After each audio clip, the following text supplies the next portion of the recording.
accueillir Jamie Gourmaud. Alors, je vais essayer de ne pas faire ma groupie, mais sachez que le premier truc que j'ai dit à Jamie, c'est que moi, à 10 ans, je me précipitais chez moi à la sortie des cours pour regarder C'est pas sorcier. Voilà, donc autant vous dire que je suis dans le même état que vous et que je suis très, très, très heureuse d'échanger avec lui. Merci Elena. Bonjour à toutes et à tous.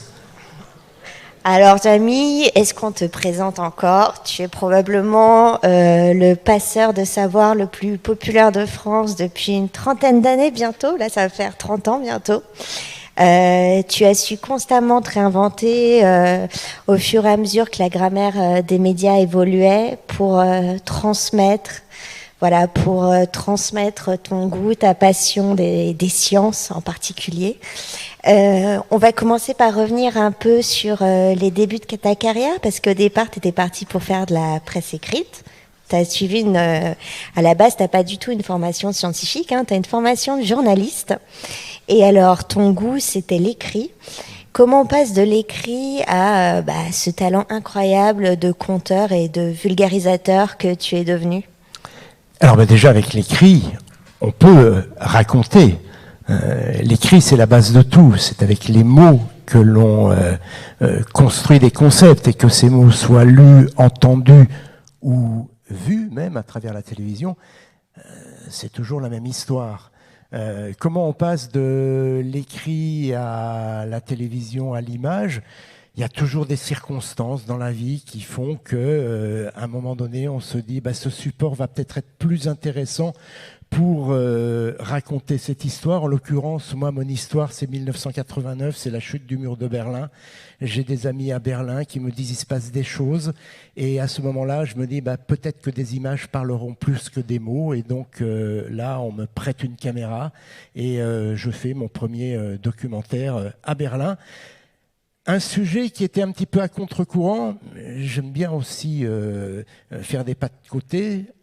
Au moment où tout le monde filmait des Berlinois de l'Est qui passaient la frontière l'ancienne frontière pour venir à l'Ouest, moi j'ai suivi de jeunes médecins qui n'avaient plus de boulot à Berlin-Ouest et qui sont passés dans le Berlin-Est pour aller bosser parce que là-bas il y avait une pénurie de médecins.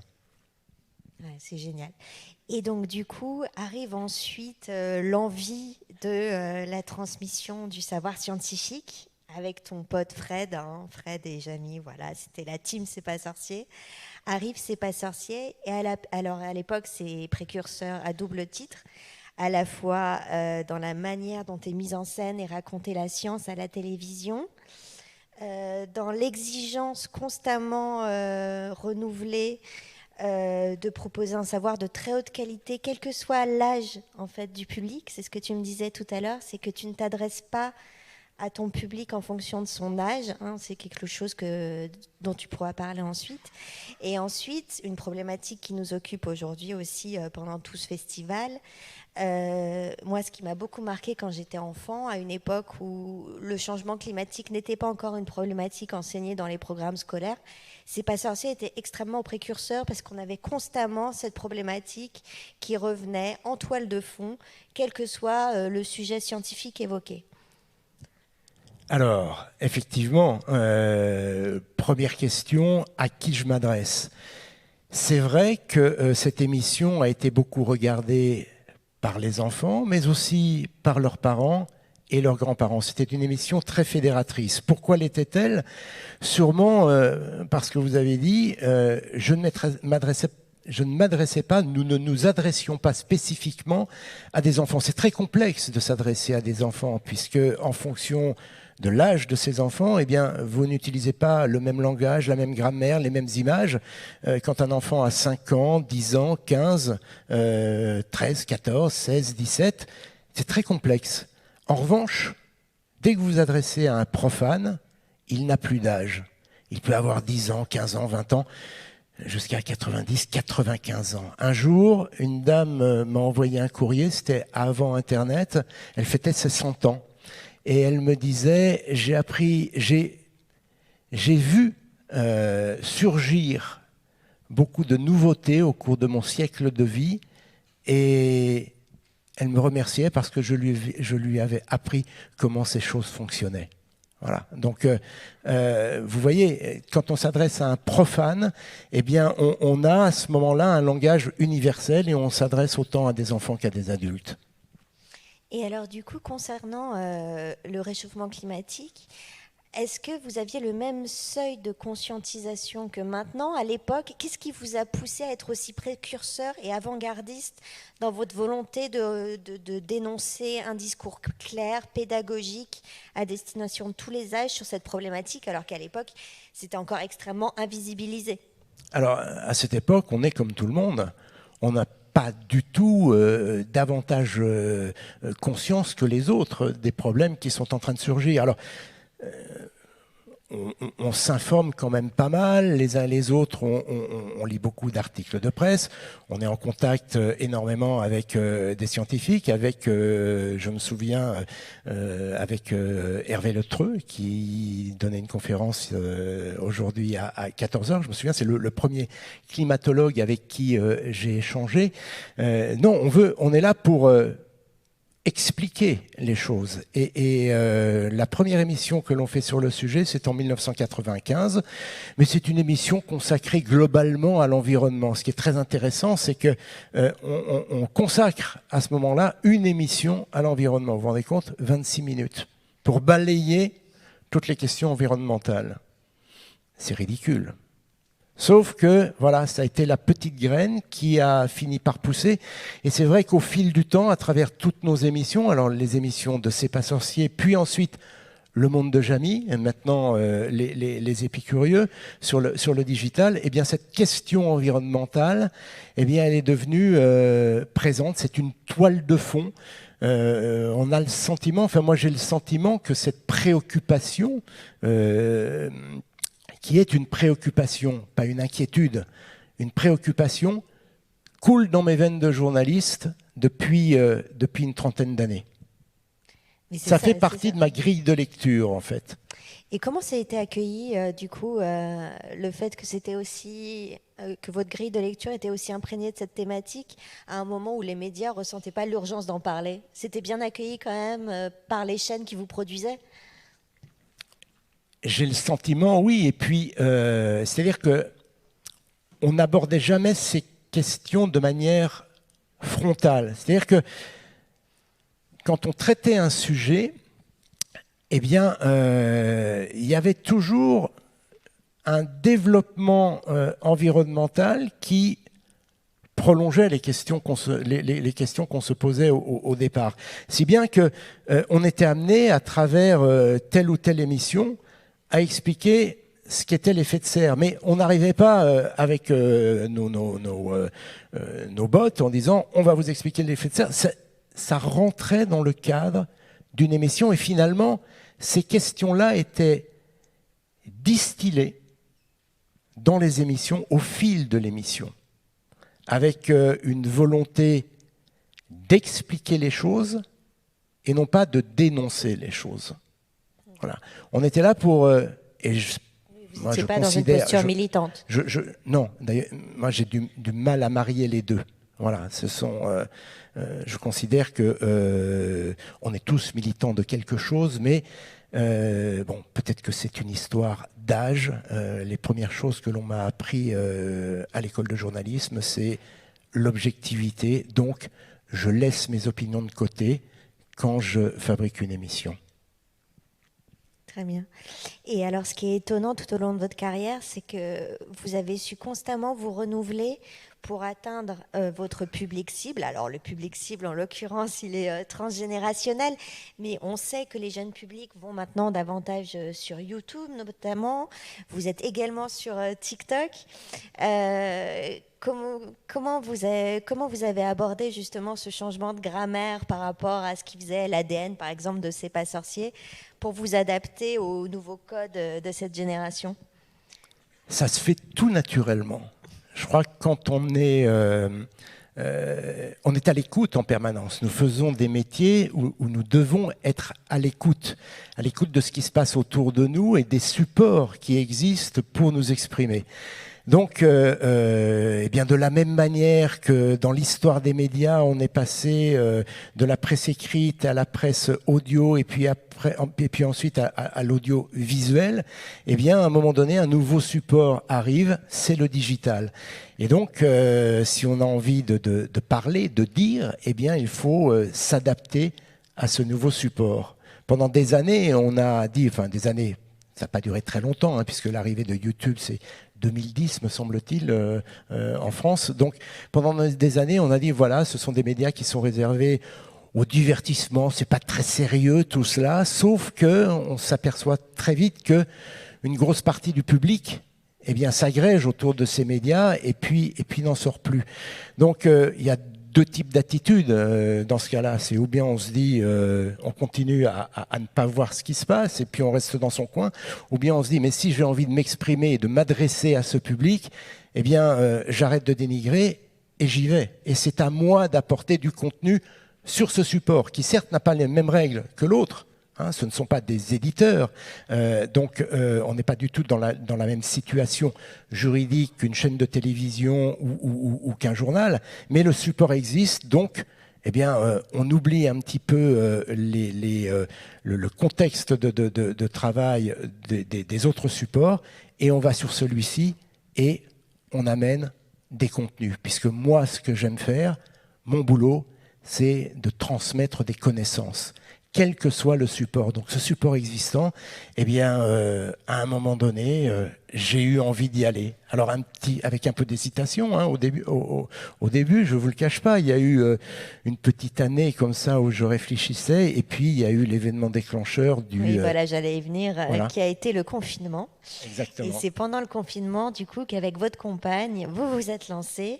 Vous avez lancé votre chaîne YouTube. Aujourd'hui, on est à plus d'1 million d'abonnés, il me semble.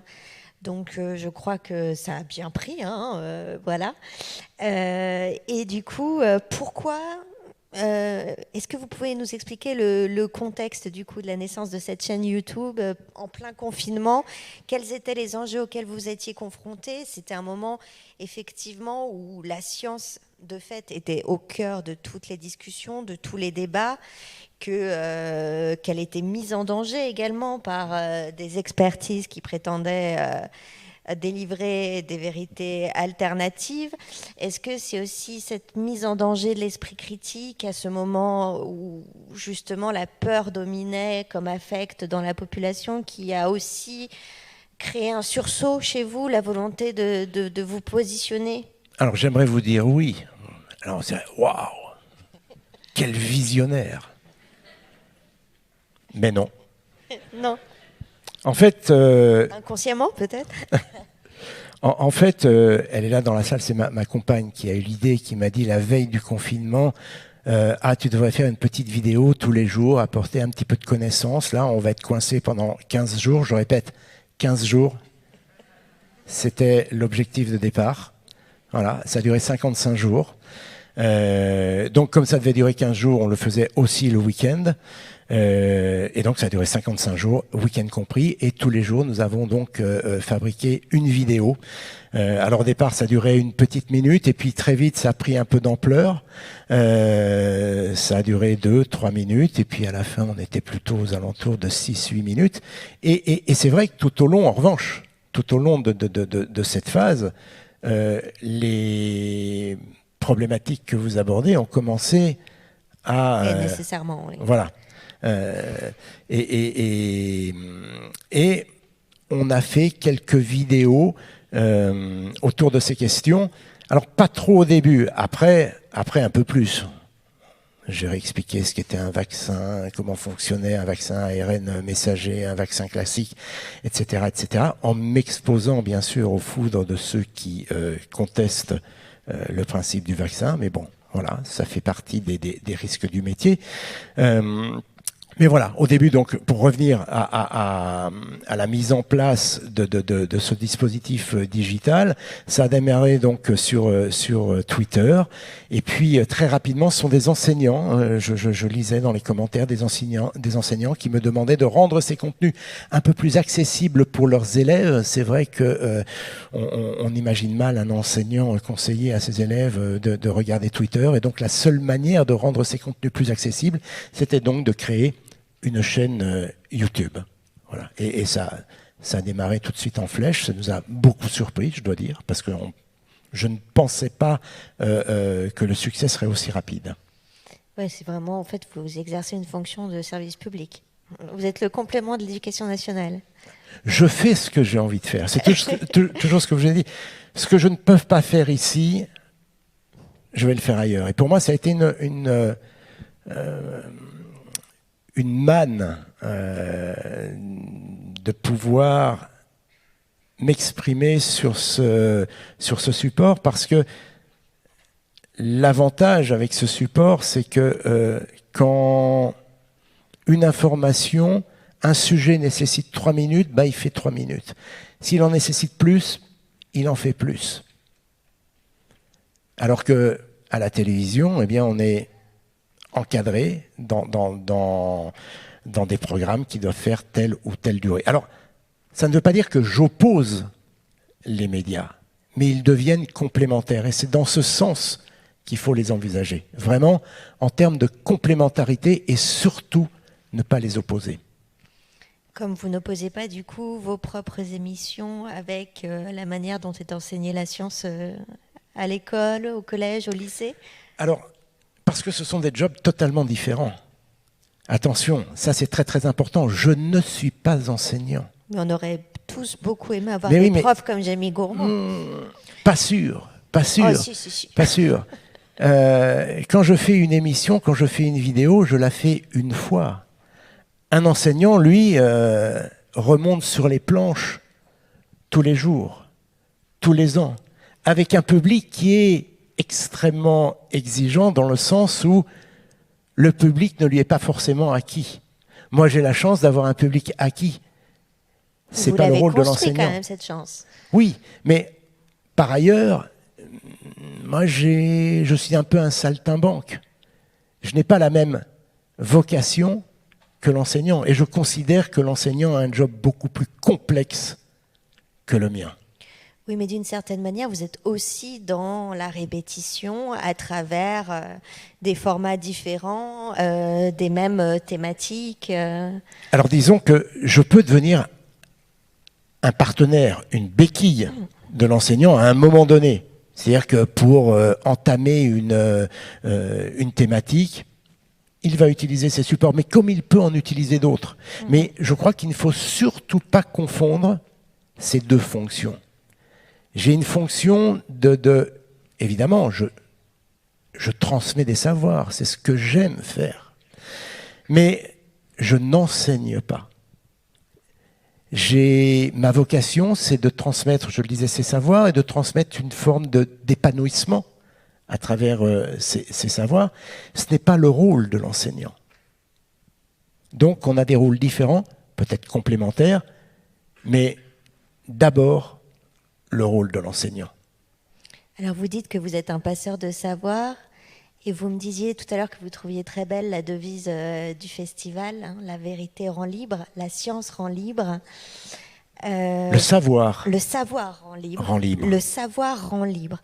Alors le savoir rend libre, précisément l'une de vos obsessions dont vous me parliez lorsqu'on a préparé cet échange, c'était de remettre la rationalité au cœur du débat, contre les affects qui ont tendance, aussi bien concernant la problématique climatique, du côté des collapsologues que du côté des climato-sceptiques, à prendre le pas, alors soit dans une logique de peur, dont la traduction idéologique va être la collapsologie, soit dans une logique de déni de la peur, dont la traduction du coup sera le climato-scepticisme.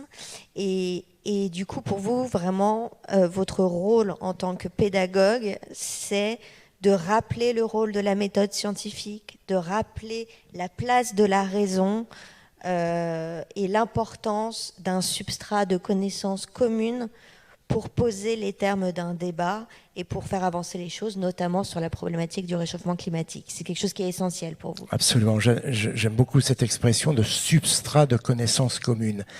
Alors, c'est vrai que nous sommes devant un chantier colossal. Nous avons tous vécu un été qui a peut-être réveillé nos consciences. Ça fait des années que nous entendons parler de ce réchauffement climatique qui ne cesse de grimper. On a encore annoncé plus 1% d'émissions de CO2 dans l'atmosphère en 2021, en 2022. Donc c'est vrai qu'on se dit où va-t-on ? Comment va-t-on pouvoir arrêter tout cela ? Ce chantier est colossal. Pour autant, nous avons tendance à d'abord réagir par rapport à nos émotions. Vous l'avez très bien dit. Deux émotions, une émotion principale, cette peur. Tu vois, cette peur qui peut nous amener vers l'effondrement, enfin, l'idée de l'effondrement, et puis l'autre, qui est une réaction tout à fait humaine, qui est le déni qui peut nous permettre de souffler un peu. Et justement, il faut absolument sortir de ces deux positions. Sortir de ces deux positions parce qu'elles reposent sur l'émotion. Or, si on veut trouver des solutions, et c'est encore ce que j'espère le plus, que l'on puisse trouver des solutions à la fois pour ralentir nos émissions de gaz à effet de serre et pouvoir vivre dans un monde où les températures vont augmenter, eh bien, on a besoin de solutions et on a besoin de rationalité. Et pour avoir cette rationalité, eh bien, il faut qu'on ait un socle de connaissances communes. Je pense que si nous en sommes arrivés ici, c'est parce que nous manquons de culture scientifique. Pendant des années, les scientifiques, les différents rapports du GIEC, les différentes publications des climatologues nous ont alertés sur l'augmentation des émissions de CO2, les risques qui sont liés au réchauffement climatique. Nous avons été alertés pendant des années, depuis 1968, depuis le rapport Meadows. Le rapport sur les limites planétaires, 1968. Nous avions donc tous ces éléments en main. Ils n'ont pas été pris en compte. Alors pourquoi n'ont-ils pas été pris en compte ? Alors, à la fois de la part de nos dirigeants et aussi de notre part à nous, parce que nous manquons de cette culture scientifique. Alors qu'est-ce que j'appelle la culture scientifique ? Il ne s'agit pas pour nous d'avoir le bagage d'un scientifique, d'un chercheur. Pas du tout. Eux font la science. Moi, je parle de ceux qui possèdent ce minimum de culture scientifique qui nous permet de comprendre tous les phénomènes qui sont impliqués dans le réchauffement climatique. Et ce n'est pas énorme. Les phénomènes dont on parle, ces concepts sont très facilement accessibles. La preuve, pendant 30 ans, je les expliquais aux profanes, qu'il est 5 ans, 10 ans, je vous l'ai dit tout à l'heure. Donc ces phénomènes sont accessibles, sont compréhensibles. Mais pendant des années, eh bien, on a évité la culture scientifique. C'est-à-dire que quand vous parlez de culture générale, eh bien, vous parlez de peinture, vous parlez de littérature, de théâtre, de photographie, de cinéma, et quand vous dites la science, ah non, la science, c'est la culture scientifique. Eh bien, il est grand temps que la culture scientifique réintègre ce panthéon de la culture générale. J'ai l'intime conviction que si cette culture scientifique avait été assimilée par nous tous et nous toutes, eh bien, les alertes lancées par les les scientifiques, les climatologues, auraient sûrement eu plus d'écho ou plus d'impact sur chacun d'entre nous. Et ayant un impact sur chacun d'entre nous, ils auraient pu avoir un impact sur nos dirigeants. Mais faute de cette culture, eh bien, l'information est tombée dans l'oreille d'un sourd. Donc pas de réaction. Alors vous allez me dire, bon ben voilà, c'est foutu. Non. On peut encore réinstaurer cette culture scientifique. Évidemment, il faut un petit peu de temps, ça ne va pas se faire en claquant des doigts. Mais je plaide, moi, pour que ces notions de science reviennent à l'école. Mais encore une fois, ne reviennent à l'école pas pour former de futurs scientifiques, mais pour former des citoyens tout court. Que nous soyons tous en mesure de comprendre ces grands principes, ces grands phénomènes. Que tous nous soyons en mesure d'avoir l'image d'un Isaac Newton et de ce qu'il a fait par rapport à la gravité, de ce qu'il a mis en évidence par rapport à la gravité, comme nous avons tous l'image de la Joconde et Léonard de Vinci. Si je vous dis Joconde, Léonard de Vinci, tout de suite vous pensez Louvre, vous voyez le peintre italien, vous êtes capable d'imaginer. Ça fait partie de votre substrat. Si je vous dis Isaac Newton, alors là, c'est beaucoup plus nébuleux. Donc à partir de ce moment-là, eh bien, vous avez beaucoup de difficultés à comprendre ce que c'est que la gravité et pourquoi, si je lâche mon verre, il tombe. Alors en général, on le fait avec une pomme, puisqu'on dit qu'il a eu la révélation en voyant une pomme tomber d'un arbre. Alors c'est vrai pour Newton, mais c'est vrai aussi pour tous les mécanismes qui entrent en jeu dans le réchauffement climatique. Si vous n'avez pas ces notions, si elles ne coulent pas dans vos veines, eh bien vous aurez du mal à comprendre ce schéma où l'on explique l'effet de serre. Et ce qui est intéressant précisément, c'est que comment est-ce qu'on explique cette espèce de spécificité française qui fait que la culture générale, la culture au sens noble du terme, soit autant associée à la littérature, au cinéma, etc., et que la culture scientifique soit aussi peu ancrée dans cette conception de la culture du Panthéon. On a quand même Marie Curie. Ben alors là, vous me posez une question à laquelle je suis incapable de répondre. Peut-être qu'on a eu trop de grands écrivains et pas assez de grands scientifiques. Pourtant, on a quand même eu Blaise Pascal. Vous avoue, évidemment, non, mais c'est l'histoire des sciences en France est fabuleuse. Mais elle est extraordinaire. On a eu Descartes, on a eu Pascal. Descartes a inventé la méthode scientifique. Je ne sais pas. Je ne sais pas pourquoi. Je l'ignore.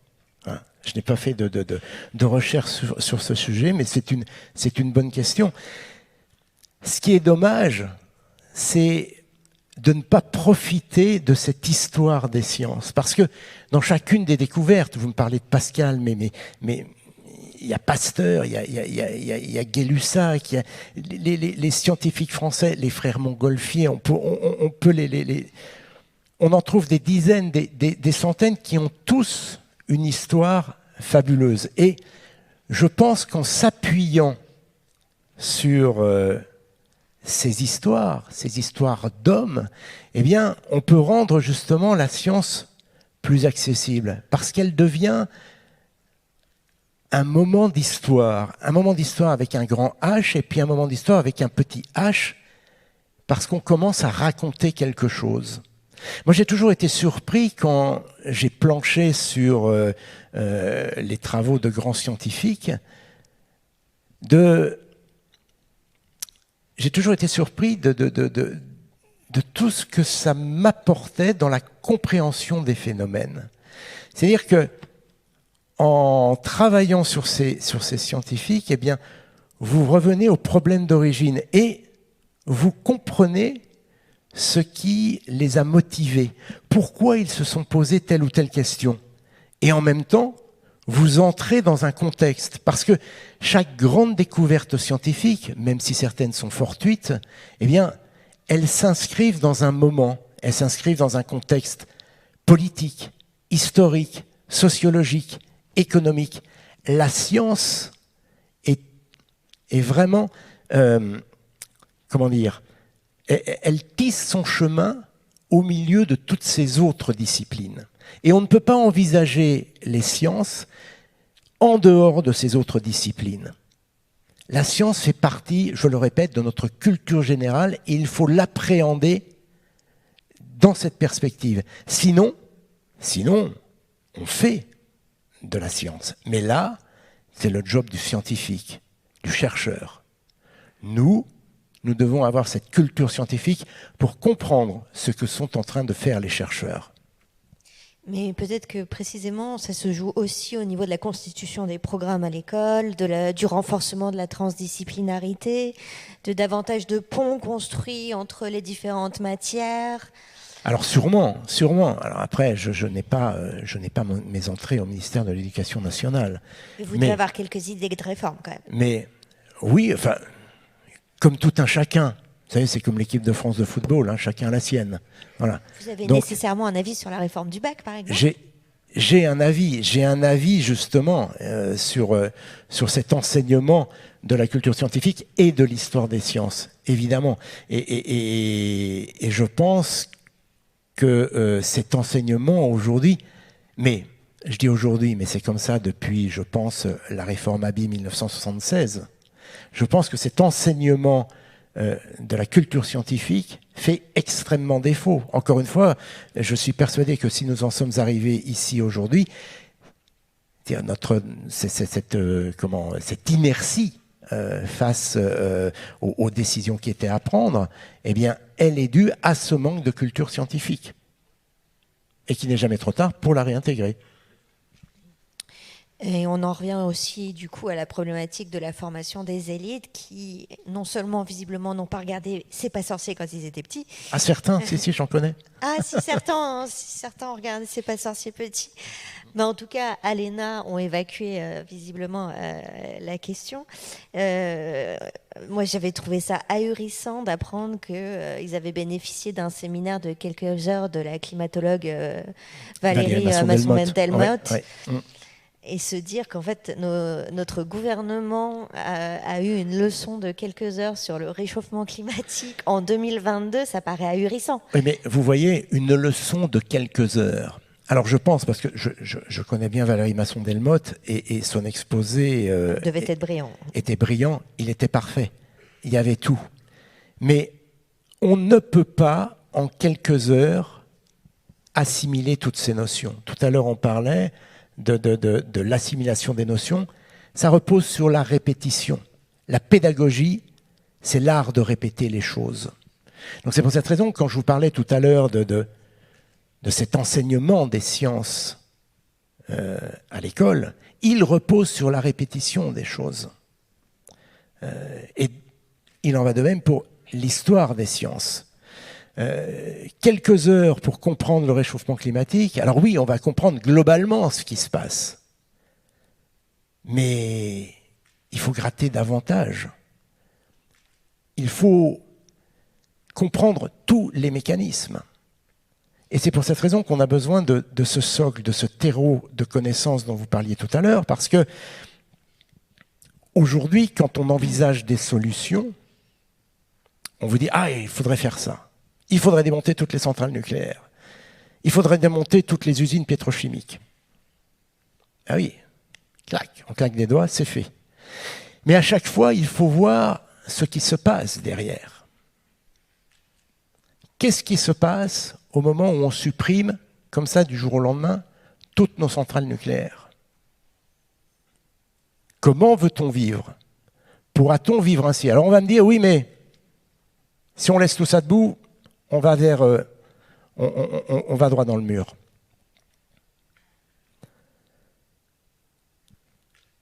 Si on abandonne tous nos modes de production, on va aussi droit dans le mur, et peut-être plus vite, sûrement plus vite, que si on supprime toutes nos sources d'énergie. Il y a, au milieu de tout ça, je pense, une troisième voie, qui est la voie du génie humain. Il y a quelques jours, j'étais dans les Alpes, sur le barrage de Grand Maison, barrage hydraulique. C'est ce qu'on appelle un barrage STEP. C'est-à-dire qu'on ouvre les vannes, on fait tourner les turbines, elles produisent de l'énergie. Alors en l'occurrence, à Grand Maison, c'est l'équivalent de 2 réacteurs nucléaires. En 3 minutes, cette énergie arrive sur le réseau. Et puis, au lieu de relâcher l'eau dans le cours d'eau, dans la rivière, eh bien, on a aménagé un grand bassin et on récupère cette eau. Et puis, la nuit, quand on ne consomme pas d'électricité, ou bien quand les éoliennes et les centrales solaires tournent et qu'on n'a pas besoin de cette électricité, eh bien, on l'utilise pour faire remonter l'eau sur le barrage. Et puis, on ouvre à nouveau. Et avec ce barrage, eh bien, on a l'équivalent de l'énergie de 4 barrages similaires. Ça, c'est du génie humain. Et les exploitants de ce site se sont dit, mais est-ce qu'on ne pourrait pas produire davantage d'électricité? Alors ils ont réfléchi, les ingénieurs ont réfléchi. Et puis ils se sont rendus compte que s'ils faisaient des turbines un petit peu différentes, avec des cuillères un peu différentes, eh bien, ils réussiraient à produire plus d'énergie. Entre 10 et 15% d'énergie supplémentaire. Voilà, et bien là, le génie humain a parlé. Avec des turbines différentes, on peut fabriquer davantage d'énergie. C'est pour cette raison que je suis très inquiet sur notre avenir. Mais je reste optimiste. Je suis très inquiet parce qu'il faut être vigilant. Parce que nos gouvernants nous ont dit que notre pays s'était engagé dans la voie de la décarbonation, parce qu'on nous a dit que notre pays, la France, devait réduire ses émissions de gaz à effet de serre de 40% d'ici 2030. À l'échelle européenne, c'est 55% pour atteindre la neutralité carbone en 2050. Donc, aujourd'hui, il faut être vigilant et inquiet pour demander des comptes. 2030, c'est demain. Donc, avant demain, dans 1 an, il va falloir demander des comptes. Où en sommes-nous? Là, par exemple, on sait que sur les 6 derniers mois, eh bien, sur les 3 derniers mois, l'Europe a réduit ses émissions de 5%. 5%, c'est ce dont nous devons, c'est le chiffre que nous devons atteindre chaque année pour atteindre les objectifs. Mais ça veut dire aussi mettre en place des infrastructures qui vont nous permettre de produire cette énergie. Des éoliennes, des panneaux solaires. Alors évidemment, on ne peut pas les mettre n'importe où. Envisager la concertation. Mais ce seront obligatoirement des compromis. C'est aussi la sobriété. Parce qu'on le voit bien, quand on demande aussi qu'est-ce qu'on peut faire comme geste. J'ai envie de dire, ce n'est pas des gestes, c'est un changement de comportement que nous devons avoir pour réduire nos émissions. Et puis, c'est aussi, c'est pas que de la responsabilité individuelle, parce que c'est aussi la responsabilité de nos dirigeants. Et c'est assez intéressant parce que à chaque fois qu'on aborde ce sujet et qu'on parle des chantiers qui sont mis en place par nos différents gouvernements qui se succèdent, on a du mal à voir où on va. En revanche, dès qu'on se retrouve en région, dans une ville, là on découvre des projets extrêmement concrets, avec des choses qui sont palpables, des choses qui se font. Je discutais hier avec un ami de méthanisation, ici, dans votre région. Il y a un projet qui permettrait de récolter 800 000 tonnes de matières premières pour faire de la méthanisation. On en fait déjà, hein. on en fait déjà chez vous. Mais on pourrait atteindre 800 000 tonnes de matières premières pour produire l'équivalent du gaz qui est consommé dans 3 départements. Voilà un joli projet. Et vous parlez par exemple du concept de sobriété.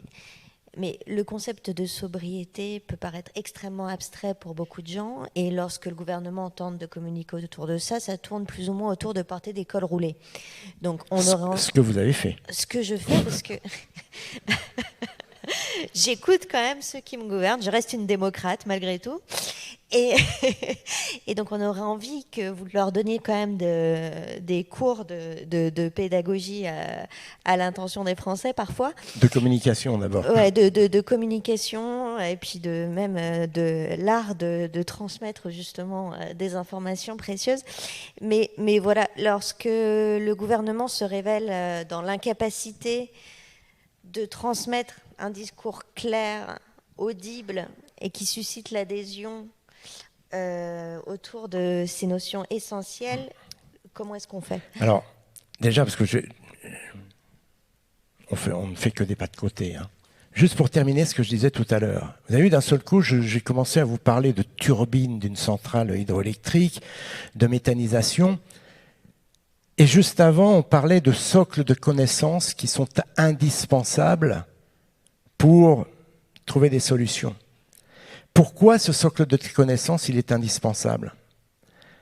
Parce qu'on devrait chacun être capable de deviner, sans qu'on ait trop à nous expliquer, pourquoi finalement ces nouvelles turbines, elles vont nous permettre de produire davantage d'énergie et en quoi elles sont un petit bout de la solution.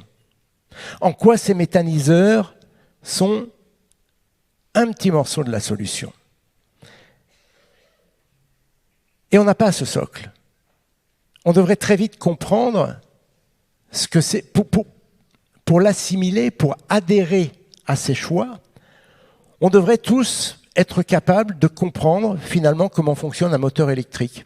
Pas besoin d'être un grand scientifique, pas besoin d'être un technicien, un mécanicien, un électricien.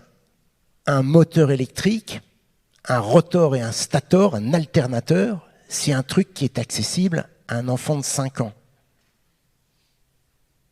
Et je ne suis pas sûr que tous dans la salle, nous soyons capables de comprendre et d'expliquer comment fonctionne un alternateur. Et pourtant, c'est un truc d'une simplicité enfantine. Même chose pour la méthanisation. On devrait tous être capables, quand on nous parle de ce genre de sujet, de comprendre comment fonctionne un méthaniseur. Mais non, on ne l'est pas. Pourquoi? Parce que nous n'avons pas ce petit socle scientifique qui nous amène à comprendre très vite où nous emmène un projet. Donc, faute de savoir, vous vous souvenez, le savoir, c'est la liberté. Faute de savoir, eh bien, on s'enferme dans des débats qui sont d'une longueur infinie et qui vont nous empêcher d'agir. Tout ça parce qu'on manque de savoir et que sans ce savoir, nous ne sommes pas libres, comme le dirait notre ami Michel. Le problème... Oui, c'était très beau.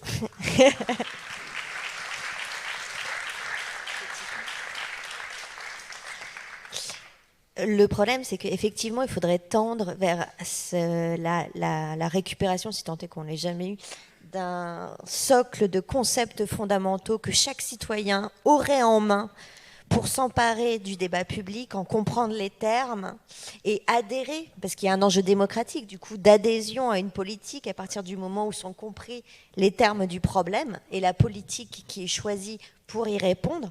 Et le problème, c'est que la tendance, malheureusement, qu'observent tous les spécialistes de la question, c'est la prolifération des vérités alternatives, des dérives sectaires, des gourous en tout genre. Alors, je pourrais citer les crudivores, les platistes. Enfin, l'époque est à l'explosion des vérités alternatives. Vous-même êtes concurrencé sur YouTube par des prétendus vulgarisateurs qui vont proposer une vision de la science totalement en porte-à-faux par rapport à l'objectivité, par rapport à la vérité scientifique. Et est-ce que vous avez senti avec les années monter cette mise en danger de la vérité? Oui, elle est montée incontestablement. C'est-à-dire que je pense qu'elle était présente auparavant. Oui. Elle était sous-jacente. Il y a toujours eu une adhésion à des théories évidemment, alternatives. avec l'apparition des réseaux, avec l'apparition du digital, d'un seul coup, la caisse de résonance est devenue beaucoup plus importante.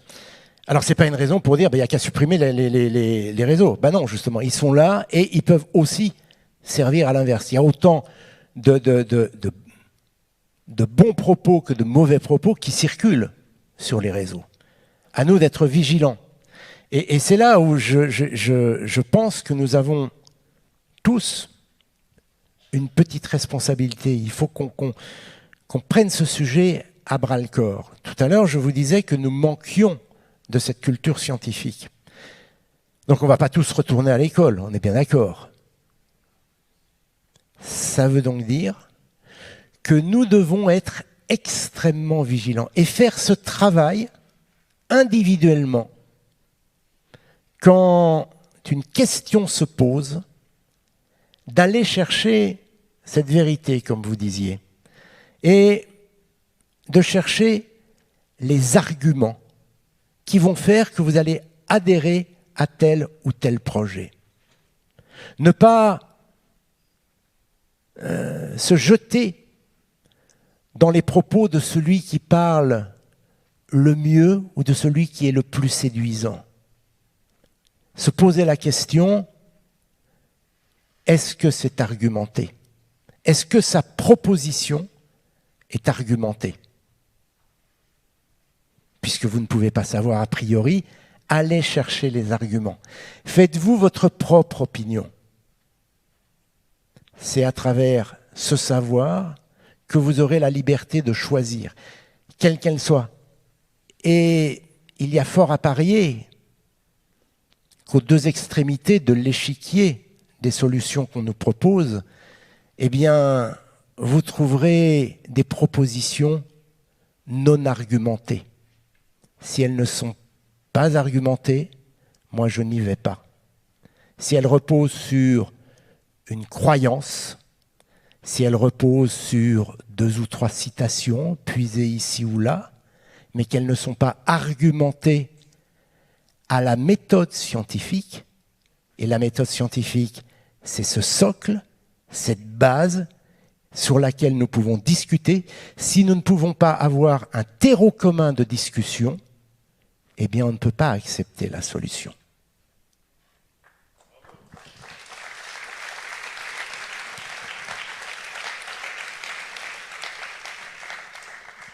Alors, il nous reste un tout petit peu de temps avant les questions, mais encore une fois, est-ce que vous pensez que les conditions actuelles permettent de faire émerger ce terreau de concepts communs à partir duquel une vraie discussion citoyenne peut s'engager pour la transition? Parce que moi, je suis assez pessimiste sur ça, quand même. Eh bien, je vais vous dire, Elena, si je n'y croyais pas, je ne serais pas là. Oui. Voilà. Donc, oui, j'y crois. Je crois... J'ai confiance en l'homme.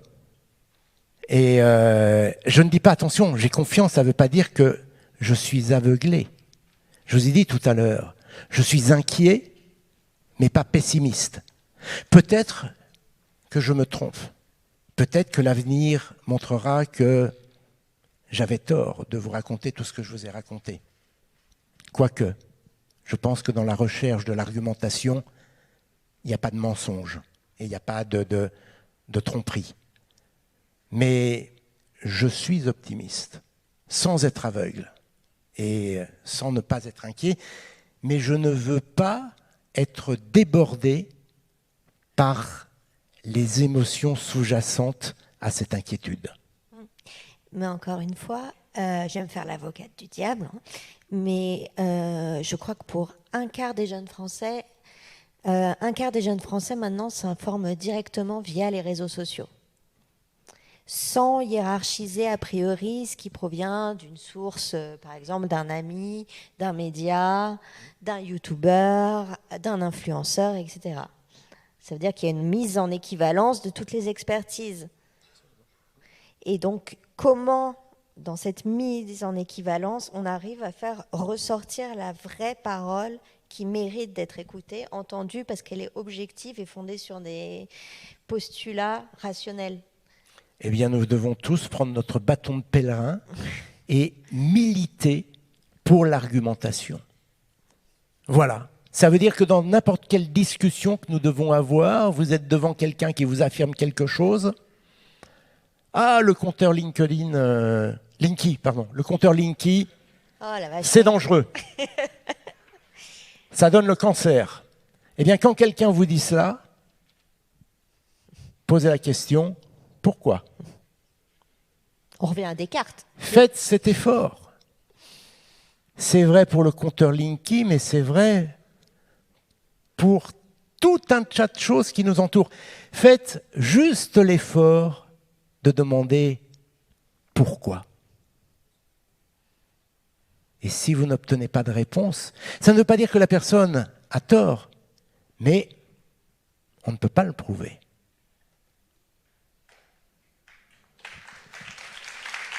Merci beaucoup, Jamy. Voilà. On retiendra de cultiver le doute permanent. Le doute permanent, et souvenez-vous de cette petite phrase, relisez-la en sortant. Savoir rend libre. Rend libre. Merci beaucoup. Merci. Du coup, je vais prendre les questions du public. J'imagine qu'il y a des questions. On va commencer en bas. Ouais. Oui, monsieur, devant. Ah. Alors devant, on ira vers vous, monsieur, derrière. Alors, merci pour merci pour la période des questions. Alors, je voulais vous demander, monsieur Grosmont, parce que en fait, du coup, vous avez été animateur de C'est pas sorcier, tout le monde le sait. Vous avez dit justement que c'était une émission intergénérationnelle, dans le sens où elle était regardée par des enfants, des adultes, des grands-parents, etc. Et puis vous parliez justement de ce socle de connaissances qui serait nécessaire d'obtenir. Et vous disiez que le métier enfin, les médias et votre travail, même le métier d'enseignant et votre travail, sont complémentaires. Mais est-ce que vous ne pensez pas justement que la grande différence qu'il y a entre votre travail et celui d'enseignant, parce que même si le métier d'enseignant est essentiel dans le sens où c'est lui le premier vulgarisateur qu'on voit à travers l'éducation, est-ce que vous ne pensez pas que du coup le succès de votre émission et le fait que finalement vous avez initié, je pense que statistiquement vous avez forcément initié quelques carrières parmi tous les téléspectateurs de C'est pas sorcier, vient au fait de cette petite pilule ludique qu'il y avait et qu'il y a encore aujourd'hui à travers le monde de Jamy et même aujourd'hui sur YouTube avec Épicurieux. Cette petite pilule ludique qui fait que le savoir finalement n'est plus une contrainte à obtenir nécessairement, et je pense c'est le gros problème et le gros débat qu'il y a souvent dans l'éducation, mais quelque chose de plus plaisant, de plus fun, je dirais, épanouissant à avoir. Oui. Fun, pas épanouissant. Fun sûrement, parce que l'épanouissement, on peut l'avoir aussi à l'école. Moi, je me souviens de profs extraordinaires que j'ai eus. On était en cours. Un cours, c'est pas une partie de plaisir non plus. Dans la formation que nous recevons à l'école, il y a aussi une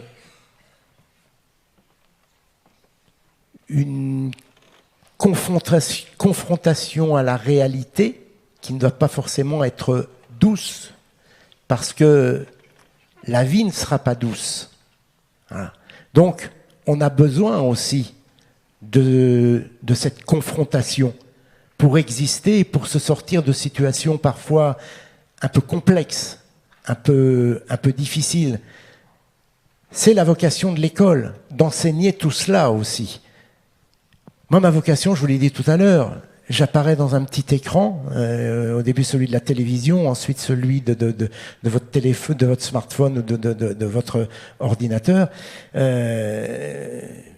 Ma vocation, là, c'est de vous proposer un bon moment, mais un bon moment pendant lequel vous allez emmagasiner des connaissances. Vous n'allez pas à l'école pour passer un bon moment.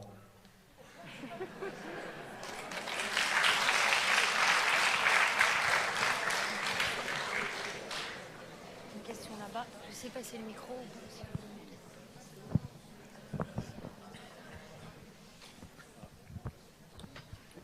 Bonjour et merci. Bonjour. Un rebond quand vous parliez de la culture scientifique qui était coupée de la culture générale. J'aurais tendance même à se poser la question, est-ce qu'elle n'a pas disparu, la culture scientifique? Parce que pour ma part, j'ai un master de mathématiques, j'ai fait 5 ans à la fac, je n'avais que des cours de mathématiques, de quelques autres techniques, mais pas une seule heure de philosophie, d'épistémologie et d'histoire des sciences. Donc même les qui sortent les bacs plus 5 de sciences sortent avec seulement des questions de comment, mais jamais des questions de pourquoi. Donc c'est quelque chose qu'on a lâché et un petit peu perdu. Je n'osais pas aller jusqu'à ce que vous dites, mais bon, oui. Et vous êtes un excellent exemple de ce que je disais. Et pourquoi c'est dommage? Parce que on cherche toujours, enfin depuis très longtemps, une définition de la culture. Alors, de grands auteurs ont formulé leur définition. Moi, j'ai jamais trouvé mon bonheur dans celle qui était formulée, donc je me suis construit la mienne. Moi, je considère que la culture, c'est lorsque nous sommes en capacité de créer des ponts entre tous les savoirs que nous avons acquis. Et pour revenir au sujet qui nous préoccupait aujourd'hui, à savoir le dérèglement climatique, eh bien, quand vous avez acquis des connaissances qui se sont fait une petite place dans votre mémoire, eh bien, il arrive un moment où, quand vous êtes confronté à une information, à un phénomène, eh bien, clac, il y a des ponts qui se construisent, tout se rejoint, et là, vous pouvez réagir. Si vous n'avez pas emmagasiné ces connaissances, vous ne pouvez pas. Et qu'est-ce qui l'emporte? L'émotion.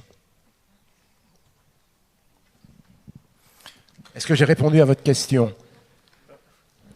N'hésitez pas, hein, si parfois c'est un peu trop nébuleux. C'était aussi voir que même dans on va dire, dans les élites scientifiques qui sont formées, la question du pourquoi et de la culture est même un peu évacuée pour devenir vraiment, on va dire, des bêtes de concours et des bêtes de savoir, mais sans jamais être dans cette notion du pourquoi on fait les choses, qu'est-ce qu'on cherche, et juste répondre à des questions, on va dire, froides. Et c'est que c'est assez... Moi, c'est quelque chose qui me choquait quand j'étais à l'université. Mais je pense, et c'est assez dommage, parce que c'est pour cette raison aussi que l'on dit, dès qu'un scientifique, et à tort, hein, parce que moi je peux vous promettre que je connais énormément de scientifiques, mais à tort, on va dire, ah mais, regardez les scientifiques, quand ils nous parlent, c'est déshumanisé, ça n'a pas d'âme, c'est froid, c'est totalement faux. Un ingénieur n'est pas une bête de concours, ou un éminent prof de maths non plus. Je veux dire, un ingénieur, il pense peut-être plus à ses concitoyens que n'importe quel individu qu'il va croiser dans la rue. Cette image que l'on a du chercheur, de l'ingénieur, de l'enseignant de sciences qui vit dans sa bulle, déconnecté du monde dans lequel nous vivons, ça fait aussi partie justement des idées qui circulent depuis des décennies dans notre société et qui font que nous nous déconnectons de la science, qui, elle, continue à avancer. Parce que c'est ça aussi, on aurait pu évoquer cette question. Le problème, c'est que, étant démunis de cette culture, eh bien, nous sommes dans l'incapacité de suivre l'évolution de la science. Et que nous passons notre temps à répéter toujours les mêmes choses, à répéter toujours ce que c'est que la gravité, à répéter toujours pourquoi Thomas Pesquet ne tombe pas dans l'ISS. On devrait le savoir une bonne fois pour toutes et puis s'arrêter. Et passer à autre chose. S'intéresser aux expériences qu'ils mènent là-haut. Et non. La question qu'on pose toujours, c'est comment on fait pipi dans l'espace ?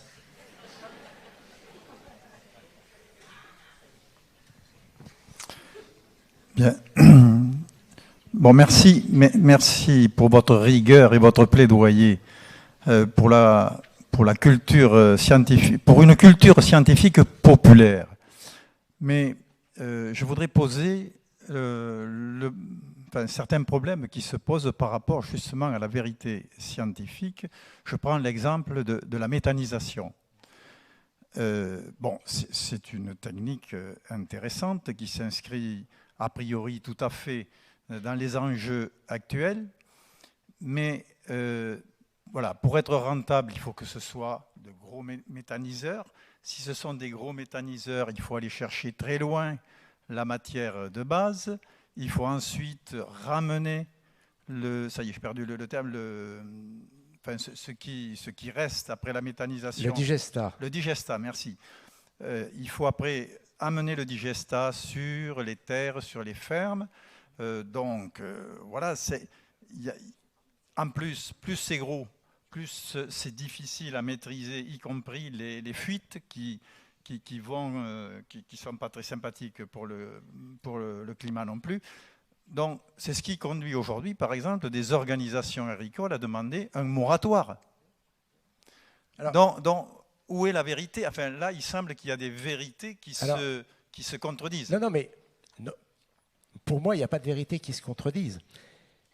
Là, vous me décrivez globalement la méthanisation. Après, il faut prendre projet par projet. C'est-à-dire, on décide d'implanter un projet à tel endroit. D'où va venir la ressource? On peut très vite, en quelques jours, peut-être même quelques heures, dire, eh bien voilà, la ressource, elle viendra d'ici, d'ici, d'ici, d'ici, d'ici et d'ici et de là. Ça fait combien de kilomètres? Ça fait tant de kilomètres. Avec des camions qui vont en transporter combien? Quel volume? Tant de volume. Ça fait quelle empreinte carbone? Autrement dit, combien de CO2? On a un chiffre. Et puis ensuite, on poursuit le calcul. Ça va produire tant de tonnes de digestats. Ces digestats, on les épand où? Là, ou alors on ne sait pas. D'accord? Mais à partir de l'instant où on sait où le digestat va être épandu, on sait également quel va être l'impact carbone de la structure. Quant à la question de la fuite, il faut éviter qu'il n'y en ait pas, et c'est tout l'enjeu de la sûreté, de la sécurité, de mettre en place des dispositifs qui sont contrôlés, labellisés. Mais pour ce qui concerne l'impact d'une structure, il faut prendre cas par cas. Moi, je ne vous dis pas que je suis pour qu'il y ait des méthaniseurs partout, mais que là où on souhaite en implanter, que les questions soient posées et que ce soit des questions claires et simples, et ne pas, pardonnez-moi l'expression, pleurer avant d'avoir mal. On veut implanter une station à tel endroit, eh bien, évaluons tous ensemble l'impact de cette station. Quand je dis tous ensemble, tous les acteurs qui entrent. Évidemment, ça ne se décide pas comme ça du jour au lendemain, mais en tout cas, l'idéologie ne doit pas prendre le pas sur les questions qui sont liées à la réalisation et au fonctionnement de ce type de structure. Voilà, c'est ce que je pense, monsieur. Mais n'y a-t-il pas quand même derrière la question économique? Parce que si on fait des gros méthaniseurs, c'est aussi pour une certaine rentabilité.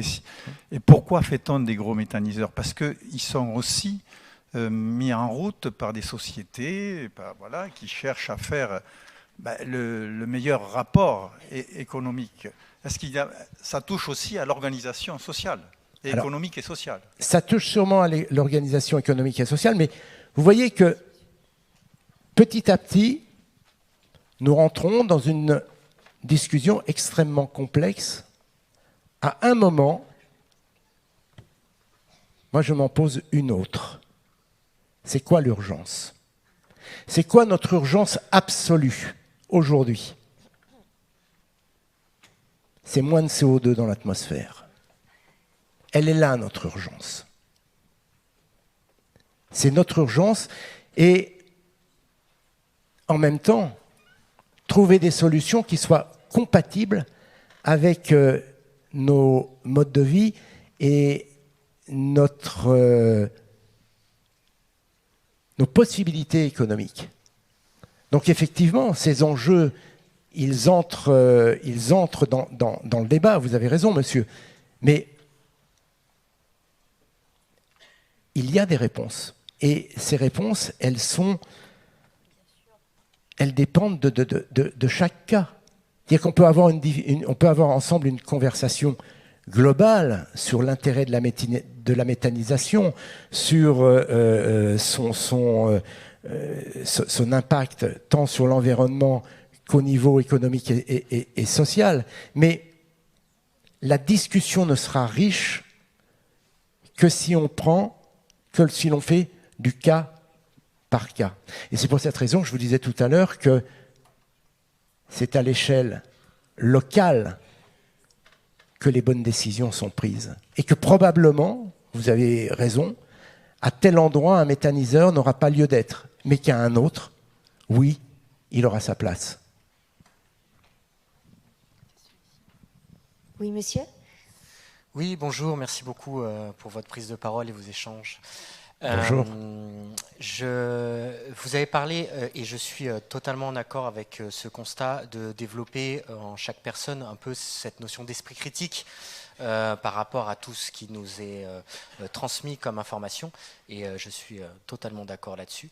Mais je voulais aussi poser un petit peu la question de certaines autres responsabilités, comme celle peut-être des médias, sur ces questions-là, où aujourd'hui on voit que les médias sont plutôt à la course à faire de l'audimat, du buzz ou ce genre de choses, et donc amener finalement du divertissement ou des choses qui sont peut-être pas toujours vraies, pas toujours rigoureux, et souvent même pas forcément fondées. Alors que vous en êtes la preuve, on peut faire quelque chose de divertissant et sérieux et rigoureux. Et donc ça amène également finalement en chaîne à peut-être à certaines personnes de se poser cette question, de se dire j'ai envie de me détourner de ces médias qui aujourd'hui me proposent quelque chose qui n'est peut-être pas si intéressant ou en tout cas pas si sérieux, et vont peut-être tomber sur justement ce dont vous avez parlé tout à l'heure, ces gourous, ces personnes qui ont finalement une élocution qui vont permettre de les amener sur des choses où on va après retrouver plus que de plus tomber sur la rigueur, ou tomber vraiment sur la fausseté, quoi. Il n'y a pas vraiment de question, c'est ça que j'ai envie de dire. La question étant, c'est quelle est la responsabilité aussi des médias par rapport à ces questions-là, et jusqu'à où on pourrait demander aux médias d'être finalement peut-être un petit peu moins dans la flatterie de la population et de l'audimat, et plutôt dans la rigueur. Oui. Alors j'ai envie de dire, la réponse est contenue dans votre question. Non, parce que le constat que vous faites est parfaitement juste.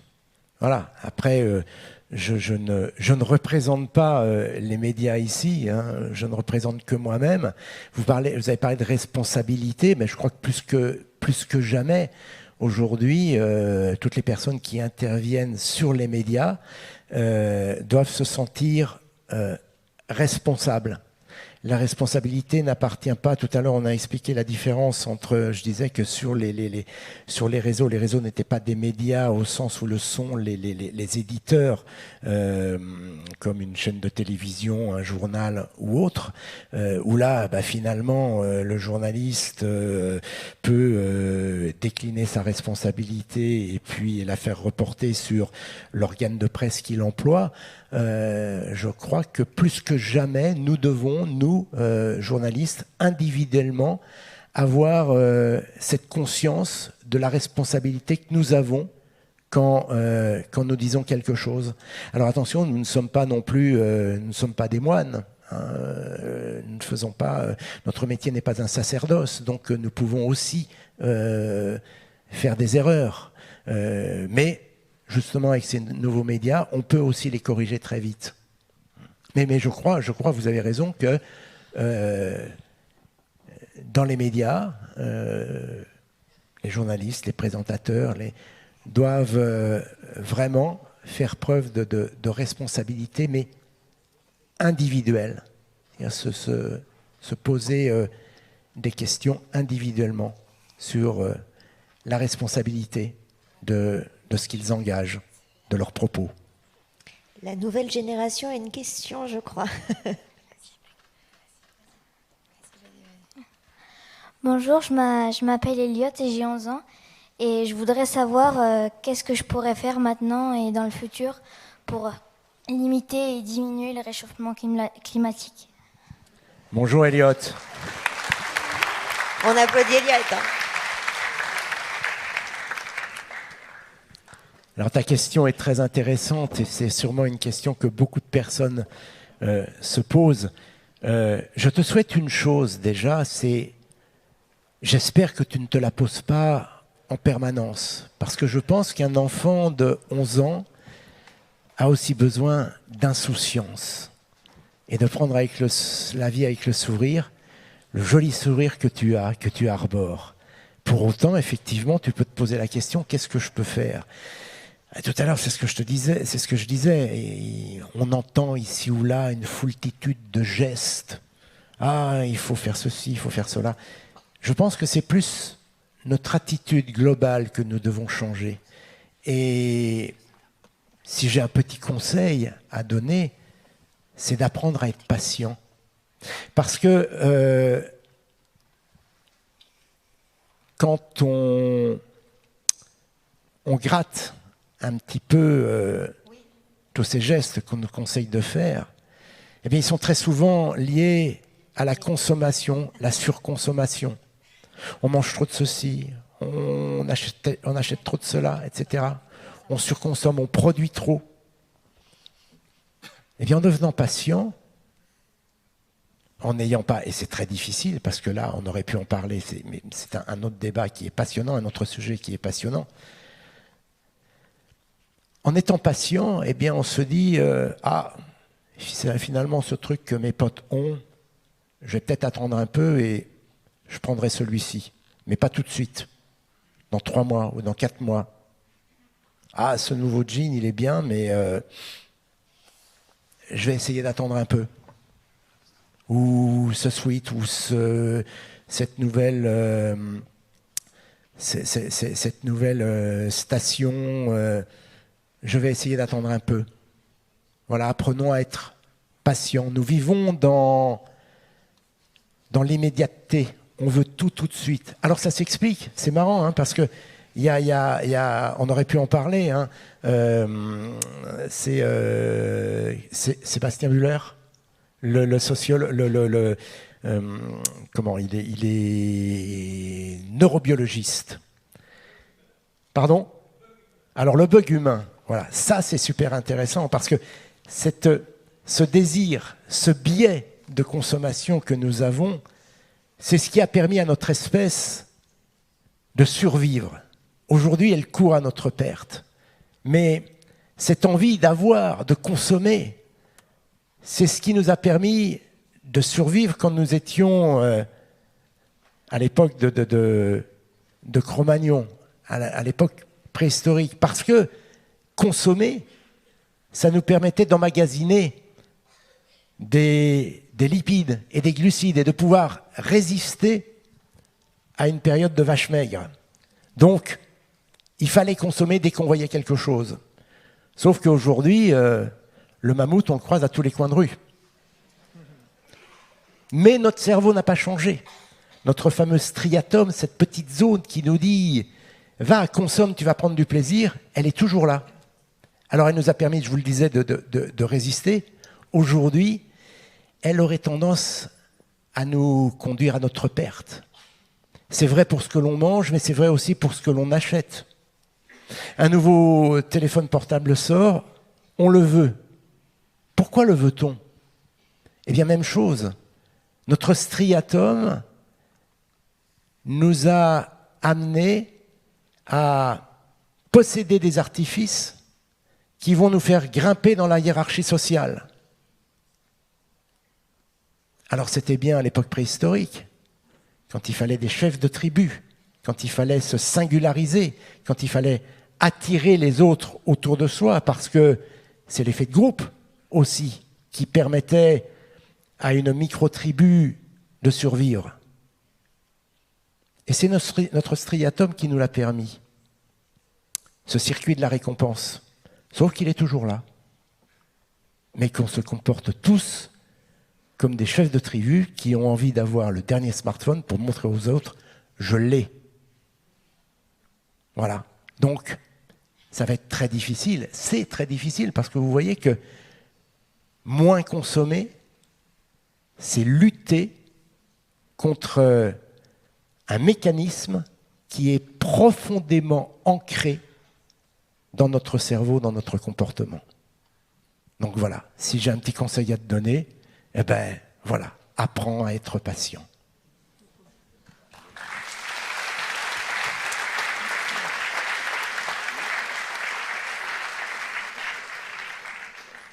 Est-ce qu'on a d'autres questions, peut-être en haut?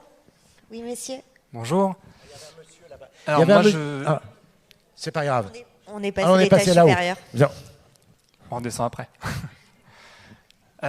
Bon, déjà, je voulais vous remercier pour tout ce que vous avez dit. Et je vous rejoins complètement sur la question du substrat collectif scientifique qu'il faudrait absolument qu'on ait, parce qu'effectivement, on a du mal à comprendre et à appréhender les problématiques aujourd'hui, surtout à voir le lien entre elles. Vous parlez beaucoup du réchauffement climatique. Il y en a une deuxième qui m'interpelle beaucoup, c'est la question de la biodiversité qui est en train de s'effondrer, par exemple. Et l'une comme l'autre sont liées. Et dans un deuxième temps, même si on résout la problématique du réchauffement climatique, on ne résoudra pas celle de la crise de la biodiversité, puisque c'est en partie nos modes de vie qui en sont la cause.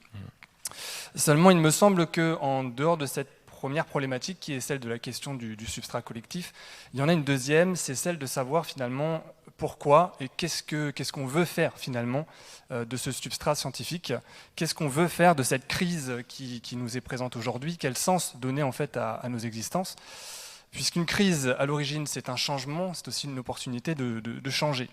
Et ce que je trouve dommage aujourd'hui, je vais rejoindre un peu ce que disait Pablo Servigne, c'est qu'on n'a pas de récit collectif à proposer finalement. On est tous pris dans une espèce de torpeur, dans une espèce de désespoir latent, sans finalement voir comment on pourrait s'en sortir. On nous présente que des il faut, on a des scénarios du pire à éviter, mais finalement on ne sait pas vers quoi aller. Et je trouve cela bien dommage et bien effrayant aussi. Donc c'est cette question finalement, quel récit collectif est-ce qu'on peut proposer? Alors en ce sens, je vais réagir à ce que disait Elliot tout à l'heure. J'ai envie de te dire, ce que tu peux faire déjà à ton âge, c'est rêve mon grand, parce que c'est vraiment de ça qu'on a besoin, c'est de rêve. On a besoin d'avoir justement l'insouciance et l'innocence de l'enfance, on a besoin de leur imagination, parce qu'on a besoin d'imaginer le monde de demain. On est déjà trop pris, nous, dans les problèmes d'aujourd'hui, pour pouvoir finalement nous projeter. Donc on a besoin que tu rêves de dragon, on a besoin que tu rêves de toutes ces choses-là, on a besoin que tu rêves de ce que peut être le monde de demain. Parce que nous, aujourd'hui, en tant qu'adultes, je trouve qu'on est pris dans un dogme, il est revenu tout à l'heure avec la méthanisation, c'est ce dogme de l'économie, en fait. On nous parle tout le temps d'économie. Et même si on voit que notre planète est sur le point de flamber, on revient toujours à cette question du « mais économiquement, comment on fait, comment on s'en sort ?» Là, je vais rejoindre ce que dit Aurélien Barraud, qui est, je trouve aussi une très bonne remarque.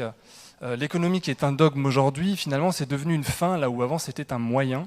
Et ce qu'il faudrait qu'on réinvente, c'est la fin, en fait. Qu'est-ce qu'on veut faire du monde d'aujourd'hui? Quel rêve on a à proposer? Quel objectif on se donne? Et il faut que ce soit obligatoirement un objectif collectif qui transcende nos différences et qui transcende les difficultés qu'on ressent chacun aujourd'hui à notre niveau. D'où ma question maintenant, elle est pour vous. J'allais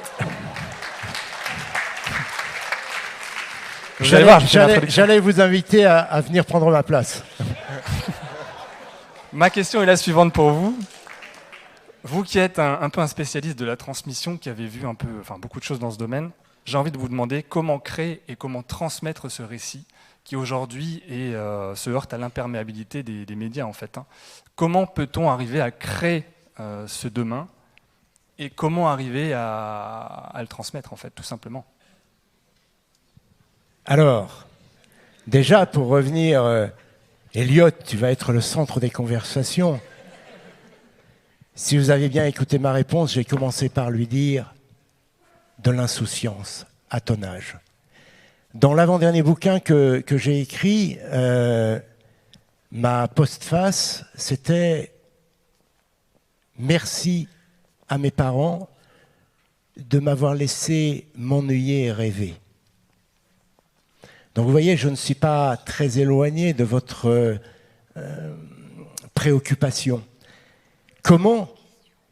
Le problème, c'est que je ne peux pas répondre à votre question. Parce que c'est nous tous qui devons créer ce monde. Mais la question, c'est pas comment le créer. Je sens sous-jacent derrière, c'est comment passer de l'un à l'autre. Parce que c'est ça qui est compliqué. On peut imaginer des mondes différents, avec des rapports humains très différents. Mais comment passer de l'un à l'autre? On a tous, enfin certains d'entre nous ont lu Aldous Huxley, Libres enfants de Summerhill, qui n'était pas d'Aldous Huxley d'ailleurs. Il y a c'est qui déjà?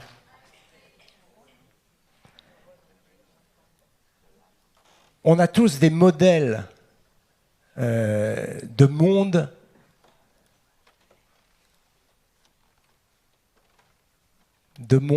je n'ai pas envie de dire utopique, parce qu'on veut, on veut y aller, mais de monde de modèles parfaits. La grande question, c'est comment passer de notre monde aujourd'hui à celui de demain. Je redoute les crises qui seraient liées à un abandon immédiat du monde dans lequel nous vivons. Parce que je pense que nous avons dans notre société des éléments qui sont extrêmement intéressants. Nos philosophes ont développé des théories passionnantes. Nos échanges sont passionnants. Dans mon monde idéal, même s'il n'y a plus de centrales nucléaires ou de méthaniseurs, je voudrais que ces choses y soient. Donc, je n'ai pas envie de tout balayer pour tout recréer. Lorsque je vous parlais de ce méthaniseur, monsieur m'a parlé d'économie, je ne pensais pas à économie. Je pensais énergie dont nous avons besoin là, aujourd'hui, demain. Ce monde meilleur dont on rêve tous, vous, mais moi aussi, eh bien, je ne peux pas l'atteindre demain. Si demain je supprime, alors vous allez trouver mon propos caricatural, mais si demain je supprime toutes les sources d'énergie que nous avons, je doute que ce monde soit idéal. Alors vous allez peut-être me dire, oui, mais il ne sera pas idéal dans l'immédiat, mais après, les générations futures, il sera meilleur. Je n'ai pas forcément envie de me sacrifier. Et je pense que là, autour de nous, peu de gens aient envie de se sacrifier. Donc voilà, j'essaie de trouver le moyen de passer de notre monde à un monde meilleur. Et je suis incapable de répondre, malheureusement. Si je pouvais y répondre, vous vous rendez compte? Si je vous disais, eh bien écoutez, j'ai la solution pour que demain nous vivions dans le monde idéal que vous imaginez et sans que le passage de notre monde à celui de demain soit douloureux. Ce serait merveilleux. Mais je ne l'ai pas, la réponse. Alors j'essaie de trouver, et on avance ainsi, de trouver des petits bouts de solutions pour aller vers le meilleur. Je sais pas, voilà, j'aurais aimé vous répondre.